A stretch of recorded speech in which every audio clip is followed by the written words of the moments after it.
Welcome to Sam's News. Today, March 29th, there is news as follows. Trump signs executive order unwinding Obama climate policies. President Trump, flanked by company executives and miners, signed a long-promised executive order on Tuesday to nullify President Barack Obama's climate change efforts and revive the coal industry, effectively ceding American leadership in the international campaign to curb the dangerous heating of the planet. Mr. Trump made clear that the United States had no intention of meeting the commitments that his predecessor had made to curb planet-warming carbon dioxide pollution, turning denials of climate change into national policy. At a ceremony, Mr. Trump directed the Environmental Protection Agency to start the complex and lengthy legal process of withdrawing and rewriting the Obama-era Clean Power Plan, which would have closed hundreds of coal-fired power plants, frozen construction of new plants and replaced them with vast new wind and solar farms. Come in, fellas. You know what this is? You know what this says? Mr. Trump said to the miners. You're going back to work. An Alabama prison's unrelenting descent into violence. The door opened and there stood a man with knives in both hands. Michael McGregor recognized him immediately. Since Mr. McGregor had arrived at the prison the day before, the man had twice propositioned him for sex and asked if he wanted to buy a knife. Mr. McGregor, 52, with a long but mostly non-violent record, some bad checks, a stolen car, a couple of two-decade-old minor robberies, had been unnerved enough to request a move to a different part of the prison. No, he was told. Not right now.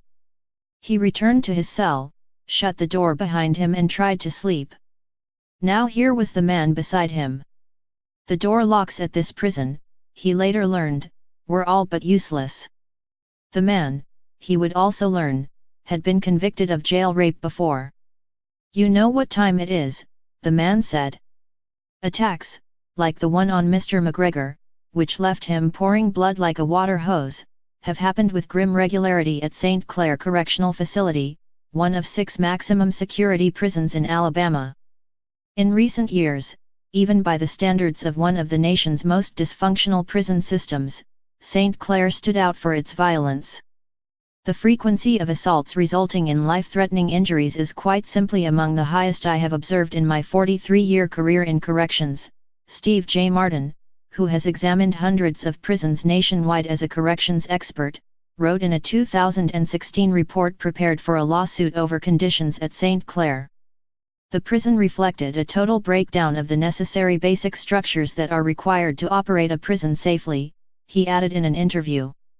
In October, the Justice Department announced an investigation into all of the male prisons in Alabama, an extraordinarily broad inquiry, focusing on reports of rampant violence and sexual abuse at the hands of both inmates and staff members. The prisons here are operating at around 172% of capacity. This is actually a significant improvement after sentencing reforms, but it has been offset by a sharp plunge in the number of corrections officers. Border agents, we're not going to apologize for what we believe in. Around the time that Donald J. Trump unofficially clinched the Republican nomination for president last May, he carved 10 minutes out of his schedule for an interview on the Green Line, an obscure podcast by the Union of Border Patrol Agents that was making its debut on a local talk radio station. For Mr. Trump, who had only to bellow his "build a wall" cry to stir his supporters into a frenzy, the interview offered a distinctive opportunity. He could take unchallenged digs at President Barack Obama while direct selling his hardline vision of border security to the very agents whose job it is to secure the border. I have you 100% in my mind and I have your back. Believe me, Mr. Trump told them on episode 77, released on May 15, 2016. You are incredible people and we are with you 100%. Until then, the Green Line sounded more like a mix of water cooler banter and office bulletin board, where grievances on pay, leadership, uniforms, and untrustworthy bosses were streamed online for internal Border Patrol consumption.